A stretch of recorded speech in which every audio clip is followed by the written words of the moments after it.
আমি সন্দীপ আচারিয়া। আজকে আমার আলোচ্য বিষয় হলো নর্থ বেঙ্গল ইউনিভার্সিটির 5th সেমিস্টার অর্থাৎ পঞ্চম সেমিস্টারে তোমাদের সাবজেক্ট কম্বিনেশন কি কি থাকবে।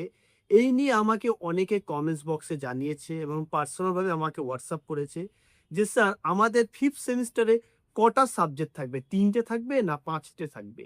যদি 3টে সাবজেক্ট থাকে তাহলে কি কি থাকবে, আর যদি 5টা সাবজেক্ট থাকে কি কি থাকবে?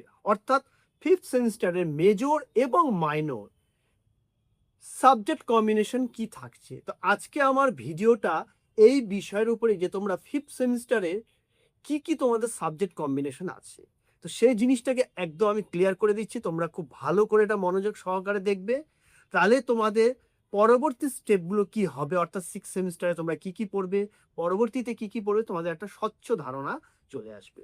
যাই হোক, বলছি, দেখো, এতদিন তোমরা ফার্স্ট সেমিস্টার থেকে 4th সেমিস্টার পর্যন্ত অর্থাৎ first semester, second semester, third এবং ফোর্থ, তোমাদের কি কি সাবজেক্ট ছিল? তোমাদের সাবজেক্ট ছিল ডিএসসি 1, ডিএসসি 2 এবং একটি মাইনর সাবজেক্ট। এই 3টে সাবজেক্ট তোমার ছিল। তার পাশাপাশি তোমাদের কি থাকতো? ভিএসসি থাকতো, এইসি থাকতো, আইডিসি থাকতো, এসইসি থাকতো এবং এমডিসি, আইডিসি বা এমডিসি সাবজেক্ট। এটা তোমরা ফার্স্টও কিছু পেয়েছো, সেকেন্ডে পেয়েছো, থার্ডে পেয়েছো এবং ফোর্থে। এবং আইডিসি, ভিএসসি এগুলো তোমরা জানোই, এমসিকিউ টাইপের তোমাদের প্রশ্ন হতো। এখন মানে যে কথাটা আমি বলছি সেটা হলো, তোমাদের তাহলে সাবজেক্ট কম্বিনেশনে ফিফথে কি তাই থাকছে? না, ফিফথে তোমরা যে এতদিন যে সাবজেক্টগুলো পড়ে আসছো, 3টে সাবজেক্টটা মেন ছিল, ডিএসসি 1, ডিএসসি 2 এবং মাইনর। এই 3টে সাবজেক্টই তোমাদের প্রধান সাবজেক্ট হিসাবে থাকছে। এবং এসিসি, এইসি, আইডিসি, ভিএসসি এই কোনো সাবজেক্ট তোমাদের 5th সেমিস্টারে আর পড়তে হচ্ছে না। এই সাবজেক্টগুলো পুরোপুরি তোমাদের থেকে চলে যাচ্ছে। অর্থাৎ এই ঝঞ্ঝাট সাবজেক্টে তোমাদেরকে আর বিস্তারিত পড়তে হচ্ছে না। তোমাদের পড়তে হচ্ছে first semester, second semester, third এবং ফোর্থ পর্যন্ত যে সমস্ত সাবজেক্টগুলো তোমরা ডিএসসি 1, ডিএসসি 2 মাইনর হিসেবে পড়েছো, এই সাবজেক্টগুলো তোমাদের পড়তে হচ্ছে। তাহলে এর অর্থ কি দাঁড়ালো?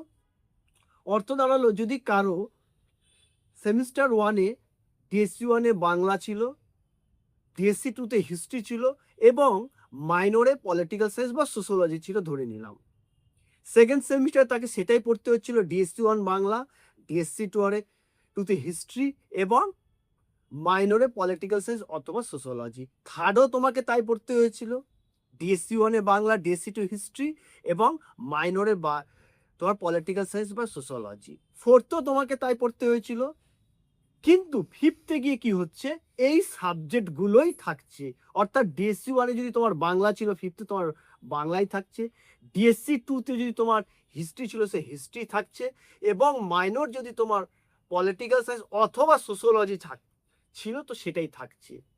অর্থাৎ ইউনিভার্সিটি যা বলছে সেটা হচ্ছে গিয়ে, তোমরা যে সাবজেক্টগুলোকে ডিএসসি হিসেবে পড়েছো, এগুলো হচ্ছে কি তোমার হায়ার অর্থাৎ উচ্চতর বিষয় বা সাবজেক্ট হিসেবে তোমাদেরকে দেখছি।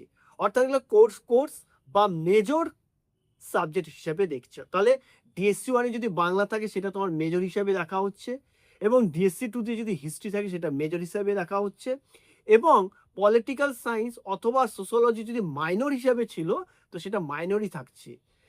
তাহলে মেজর কোনগুলো? এই ডিএসসি পেপারগুলো কিন্তু তোমাকে মেজর হিসাবে দেখা হচ্ছে 5th এবং 6th সেমিস্টারে। তাহলে তোমার পেপার কয়টা থাকছে? হ্যাঁ, এখানে প্রশ্ন হচ্ছে পেপার কি 3টেই থাকবে? না, পেপার কটা থাকছে? তাহলে ডিএসসি 1-এ যদি বাংলা থাকে তাহলে তোমার সেটা হয়েছে ডিএসসি পেপার 5, ডিএসসি পেপার 6। এবার ডিএসসি 2-তে তোমার কি ছিল? হিস্ট্রি ছিল। তাহলে ডিএসসি 2-তে কি হয়ে যাচ্ছে? আবার ডিএসসি পেপার 5, ডিএসসি পেপার 6। মোট কটা পেপার হয়ে গেল? 4টে। এবং মাইনরে যেটা ছিল তোমার মাইনর, সেটা যদি তোমার পলিটিক্যাল সায়েন্স ছিল তাহলে পলিটিক্যাল সায়েন্সই মাইনর থাকছে, আর সোশ্যোলজি যদি থাকে সেটা সোশ্যোলজি তোমার মাইনর থাকছে। তাহলে বোঝা গেল, পুরো ব্যাপারটা তোমার কনসেপ্ট ক্লিয়ার হলো যে 5টা সাবজেক্ট থাকছে। এবার আসি মেজর সাবজেক্টের ক্ষেত্রে। দেখো, মেজরের ক্ষেত্রে কি আছে, ওরা তো প্রথম থেকে মেজর সাবজেক্ট, যেহেতু যদি কেউ সোশ্যোলজি নিয়ে থাকে বা হিস্ট্রি বা এডুকেশন বা বাংলা, তাদের 4টা সাবজেক্ট মেজরে পড়তে হচ্ছে, এবং একটা যেটা ফার্স্ট সেমিস্টারতে তোমার মাইনর ছিল, ধরে নি কারো মাইনর বাংলা ছিল, ধরে নি কারো হিস্ট্রি ছিল, কারো পলিটিক্যাল সায়েন্স ছিল, তাদের সে মাইনর পেপারটাও ফিফথ সেমিস্টারে গিয়ে একটা পেপারই থাকছে, সেটা মাইনর হিসেবেই। এবং মেজর যদি কারো সোশ্যোলজি থাকে, তাহলে সোশ্যোলজি 4টা পেপার থাকছে, কি থাকছে? 9 নম্বর পেপার, পেপার নম্বর 9, 10, 11 এবং 12। অর্থাৎ এই 4টে পেপার তার মেজরে থাকছে এবং একটা মাইনর পেপার থাকছে, সেটা যদি বাংলায় থাকে তাহলে বাংলায়, বা হিস্ট্রি থাকলে হিস্ট্রি, যে বিষয়ে ছিল মাইনর। তাহলে মোট 5টা সাবজেক্ট। আশা করি ব্যাপারটা একদম ক্লিয়ার হয়ে গেল। যদি এখনো মনের মধ্যে কোনো সন্দেহ থাকে তোমাদের সাবজেক্ট নিয়ে বা বিষয়বস্তু নিয়ে, তোমরা আমাকে কমেন্টস বক্সে অবশ্যই জানাবে, এবং কোনো রকম অসুবিধা হলে, সাবজেক্ট বিষয়ে কোনো সংকোচ থাকলে অবশ্যই নির্দ্বিধায় তোমরা আমাকে জানাতে পারো। আমি তোমাদেরকে অবশ্যই ব্যাপারটা ক্লিয়ার করে দেব। তো আজকে ভিডিওটা এখানেই শেষ করব। শেষ করবার আগে আবার বলছি, যারা এখনো চ্যানেলটাকে সাবস্ক্রাইব করোনি বা যারা নতুন তোমরা আমার চ্যানেলটাকে ফার্স্ট টাইম দেখছো, অবশ্যই চ্যানেলটাকে সাবস্ক্রাইব করবে এবং অবশ্যই ভিডিওটাকে শেয়ার করবে, যে এই কনসেপ্টটা যাতে সবার ক্লিয়ার হয়। তো আজকে এখানেই রাখছি। পরবর্তী ভিডিও, নতুন একটি ভিডিও তোমাদের সাথে দেখা হবে।